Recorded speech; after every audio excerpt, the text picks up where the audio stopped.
디지털 시대에 가장 유명한, 미국에서는 가장 인기 있는 학자 중에 한 분입니다.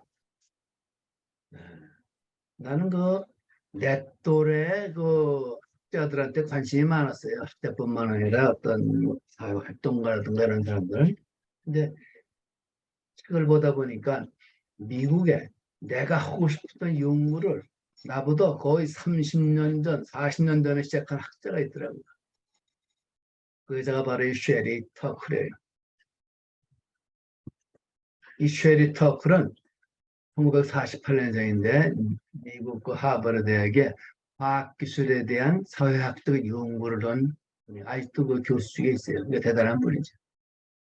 뉴욕 브루클린, 뉴욕에서 태어났고 고등학교를 전체 수석으로 졸업을 했어요. 이게 중요한 건 아니지. 한 학교 다니면 다 수석권들 하나씩 있잖아요. 그리고 하버드 대학과 같이 있는 레드클리프 대학교, 그리고 프랑스 이런 데서 정신분석학이나 사회학을 연구를 했어요. 그리고 다시 하버드 들어와서 석박사를 따고 현재는 MIT 교수를 했어요. 우리 학력으로 보면 참 대단하죠. 근데 학력이 대단한 건 아니잖아요.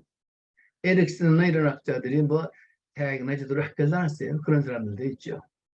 학력이 중요한 건 아닌데 제대로 전문적으로 엄숙한 그런 학술적 방법에 의해서 이 과학기술에 대한 연구를 한 분이에요, 실제로. 이 양반이 2012년에 언론 특별한 책을 만들었어요. 썼어요. 이 책이 아주 유명한 책이 됐는데 이게 벌써 2012년도에 출판됐는데 놀랍게도 나는 몰랐는데 2012년에 똑같이 번역이 돼 있어요. 이은주라고 위안모도 서울대학교 심리학과 교수인데 야, 내가 찾던 책을 벌써 2012년에 번역을 했구나. 도서관에서 이 책을 번역된 걸 찾아보니까 있는데 아무도 본 사람이 없어. 내가 최초야. 그런 책이에요. 이 과학기술본의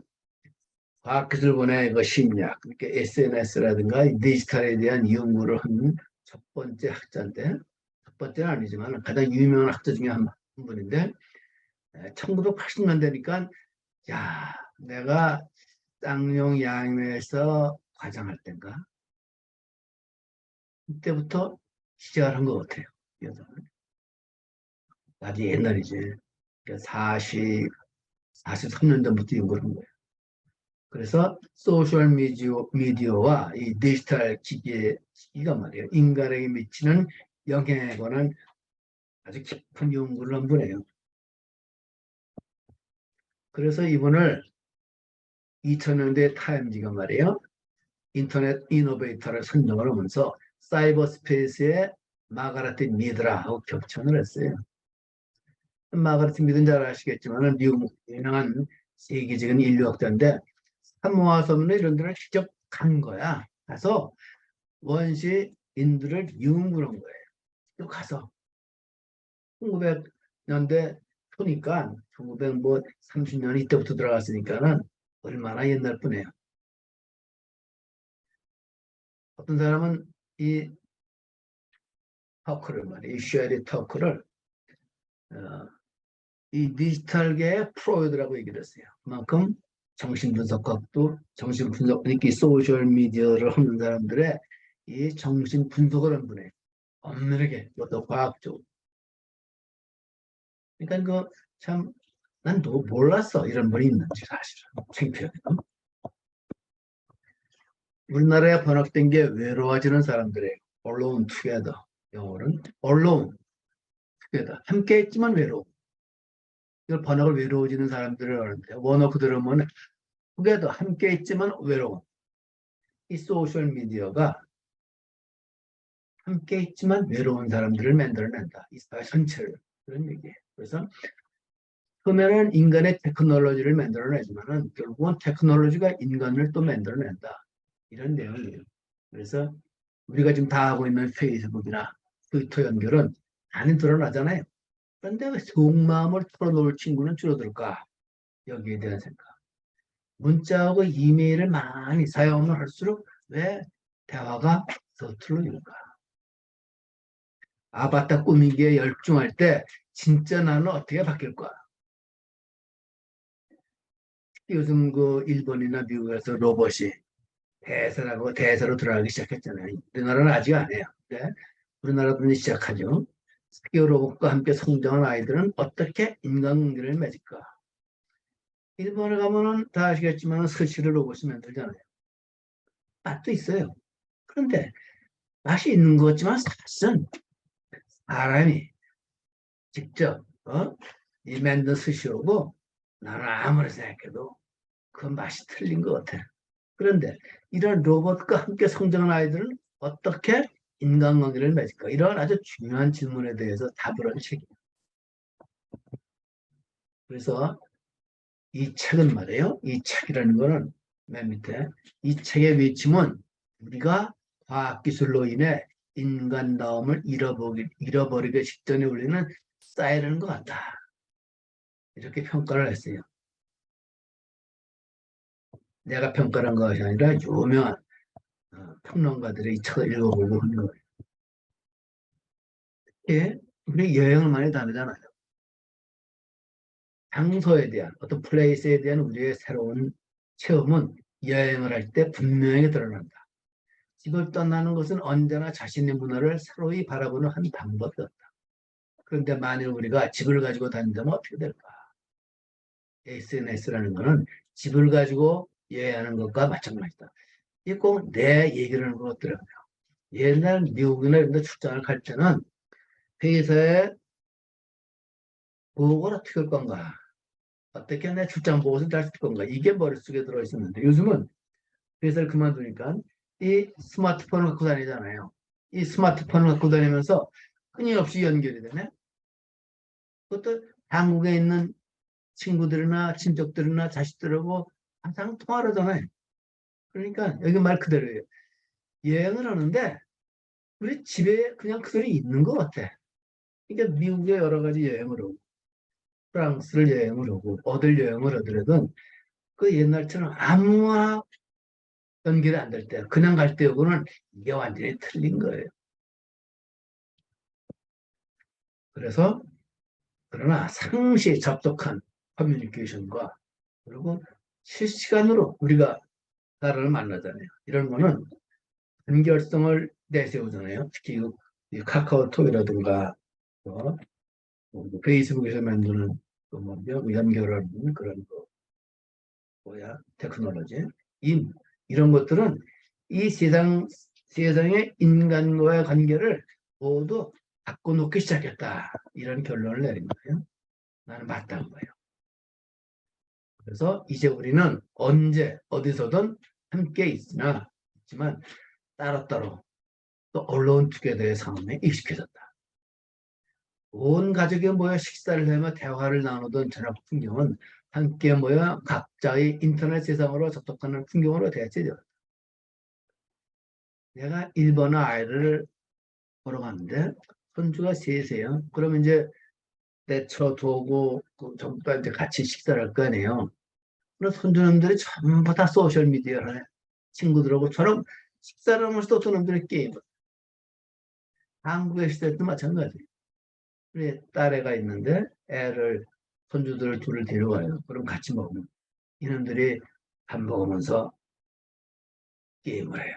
밥 먹으면서 이 친구들하고 연락. 이게 우리 집만이 그럴까? 마찬가지예요. 전철을 타면은 옛날에 전철을 타면 신문을 봤는데 요새 신문 보는 사람은 하나도 거의 없고 노인들 어쩌다 건물에 통나듯이 말이에요. 어쩌다 있지 신문 보는 사람 없고 전부 다 스마트폰으로 뭘 하잖아요. 이렇게 바뀌어버린 거예요. 이러한 모습을 쉐리 터클은 Alone Together 다 함께 홀로 이렇게 표현을 하고 책을 썼는데 이 책의 인기가 없을 수가 있겠습니까? 그래서 우리가 건물을 지은 다음에는 건물이 우리를 짓는다. 이게 위스턴 처칠이 말한 유명한 말인데 우리가 테크놀로지를 만들면 그 다음에 테크놀로지가 우리를 만든다. 이런 말을 하면서 쉘터풀이 과연 테크놀로지는 우리를 어떻게 바꿔놓을까? 그리고 여기에서 어떻게 우리의 최선의 인간성을 지키고 인간성의 훼손 우리의 젊은 애들 같으면 어린 애들 같으면 되게 정체성을 형성하는 시기에 말이에요. 정체성을 손상하지 않고 되게 정체성을 지켜나가는가. 이런 것에 대해서 연구하는 학자예요. 소셜 네트워킹이라는 건 그래서 진짜 나를 잃어버리게 하고 만다. 반드시 그런 건 아니겠죠. 나를 풍요롭게 하기도 해요. 그런데 위험한 거는 이 소셜 네트워크가 말이에요. 실제와 다른 자신을 연결하고 있잖아요. 핀터레스트나 이런 거 보면은 진짜 자기보다는 자기를 연결하고 있는 거잖아요. 그래서 이 소셜 미디어가 진짜 위험한 거는 온라인 삶이 우리의 삶의 진실성을 억제하고 있다. 이걸 잊어버리면 안 돼요.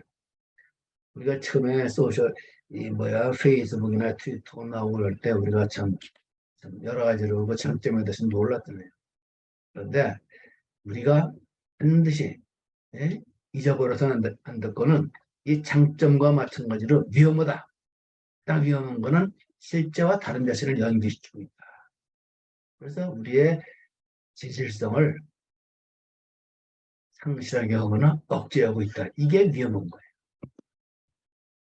그래서 결과적으로 언제 어디서든 접속이 가능한 네트워크와 사회는 우리를 다 함께 플로의 상태로 만든다. 이 시간 관계상 내가 이 로봇에 대한 얘기는 좀 지금 로봇가 이제 대사가 되고 시작했어요. 이 챗GPT가 생기고 뭐고 하면서 이 로봇가 대세가 되기 시작했는데 이것도 간단하게 한번 언급하고 넘어가죠. 우리가 마을 로봇 시대 이미 다가왔죠, 사실. 우리는 무엇을 잃게 될까? 가장 중요한 거는 사람들이 말이에요. 이 로봇을 생명체로 여기기 시작했다. 그리고 로봇의 존재를 없는 것보다는 훨씬 낫다. 아니 어떤 것보다도 또 낫다. 이렇게 여기기 시작했다는 게 이 슈에르타클의 진단이었어요. 그렇다면 로봇을 생명체로 여기며 로봇에 의존하는 것은 어떤 문제가 있을까? 로봇을 우리가 친구로 여길 경우 제일 먼저 잃게 되는 것은 다른 사람의 눈을 통해 세상을 보는 능력이에요. 요구가 없는 로봇과의 교제에 익숙해지면 사람들과의 삶이 몹시 부담스럽게 느껴질 수가 있다. 가령 우리가 이혼을 사람들이 요새 많이 하게 되잖아요. 이거는 왜냐하면 서로 커뮤니케이션이 안 되기 때문에 이혼을 하는 거예요. 대화가 안 된다고 그러잖아요. 왜냐하면 부모나 친구나 애인보다 로봇이 로봇은 내가 원하는 답만 해주고 내 감정을 최대한 대로 상하게 하지 않는단 말이에요. 예를 들면 한 나라의 왕이 한 나라의 대통령이 관심만 주위에 있어. 그러면 어떻게 될 것 같아요?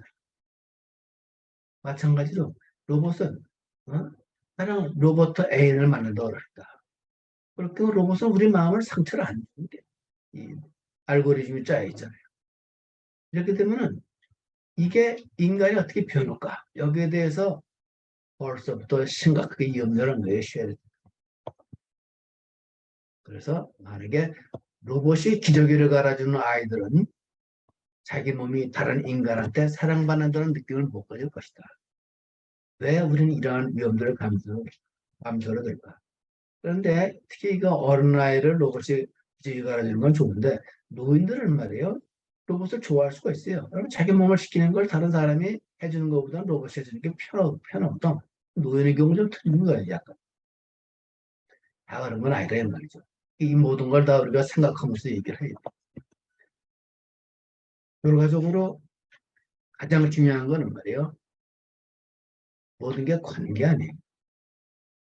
부자 관계, 부부 관계. 인간의 행복이라는 건 관계에서 행복해지고 불행해지는 거예요, 사실은. 고객과의 관계. 우리에게는 더 가까워질 권리가 있는 것이 아니라 의무가 있어요. 더 풍요로운 인간관계야말로 더 행복한 삶을 위한 가장 기본적인 거기 때문에 여기에 대한 연구가 필요해요. 그런데 이 쉐어의 댓글은 말이에요. 이 네트워크가 이 로봇을 통해서 말이에요. 서로 얼굴을 맞이하고 인간끼리 말이에요. 접촉하는 행위에 대체물을 테크놀로지가 제공할 때 이 세상이 위험해진다. 여기에 대한 연구를 한 거예요. 위대하지 않겠어요? 우리는 자유로워지기 위해 테크놀로지를 참여했지만 이 테크놀로지 때문에 더 자유로워진 것 같지만은 어디를 가든 일을 해야 돼요. 어디를 가든 오히려 외로운 존재가 돼요. 또 다른 사람과의 내면적으로 접촉하는 기술을 잃어버리잖아요. 고민을 하고 이래야지 말이에요. 싸움을 하거나 친해진다고 그러잖아요. 이런 고립과 단절을 이 로봇이 대체한다 그러면 우리는 굉장히 아마 인간으로서 위험한 취약한 존재가 될 거다. 이런 것에 대한 연구를 한 겁니다. 그래서 우리가 이러한 인간관계의 틈새가 생겨날 때마다 카톡으로 혹은 그 비슷한 이런 소셜 미디어로 표현한다 그러면은 우리의 감성적 삶은 붕괴되고 메말되어 가는 걸 조심해라. 그래서 우리가 소중히 여기는 것을 존중하는 방식으로 테크놀로지의 알고리즘을 짜라. 페이스북도 마찬가지고 네이버도 마찬가지고 이걸 민주화하고 인간화하라 이런 얘기죠. 우리 인간은 더 좋은 삶을 누릴 책임이 있어요. 따라서 테크놀로지의 운영 방식을 다시 말하면 알고리즘을 인간적으로 만들어라. 이런 얘기입니다. 그래서 나는 외로운 시대에 있어요. 인간다운 덕성을 회복해야 되고 그러기 위해서는 무엇보다도 그냥 옛날 고전만 읽었을 때는 건 아니에요. 이 시대의 특성과 시대 정신을 이해하고 이러한 시대의 특성과 시대 정신을 잘 설명해 준 분이 쉐리 터클이에요. 그래서 나는 쉐리 터클은 외로운 디지털 시대의 좋은 안내사다. 이런 생각을 합니다. 끝으로 공자가 이런 말씀을 했어요. 덕은 외롭지 않다. 반드시 이웃이 있다. 자발 덕불고 필요이니라. 그러니까는 이 시대에 덕은 옛날에 덕고 틀려요. 근데 본질은 같아요. 덕이라는 걸 듣다 보면 말이에요. 민족문화 대백과선서 보면 이런 말이에요. 일반적으로 덕은 인간의 삶에 나타나는 모든 종류의 바람직한 인격과 그 인격의 발현으로 나타나는 결과. 이렇게 얘기를 하는데 우리는 이런 그 소셜미디어들 하더라도 언론 투게더 같은 책을 보고 우리가 우리의 원래 지금 인간성을 잃지 않도록 노력해야 된다. 그런 얘기가 결론이 되겠습니다. 그런데 내가 구체적인 방법을 얘기하지 않았잖아요. 구체적인 방법은 이 다음 강의에서 이런 책이 있어요. 대화를 잃어버린 사람. Reclaiming Conversation. 이 책의 도서관에 있더라고요. 이 다음에는 이 대화를 잃어버린 사람들이 현재 언론 투게더 함께 외로운 사람이 됐는데 이런 시대의 해법에 대해서 말씀드리겠습니다. 이상으로 강의를 마칩니다.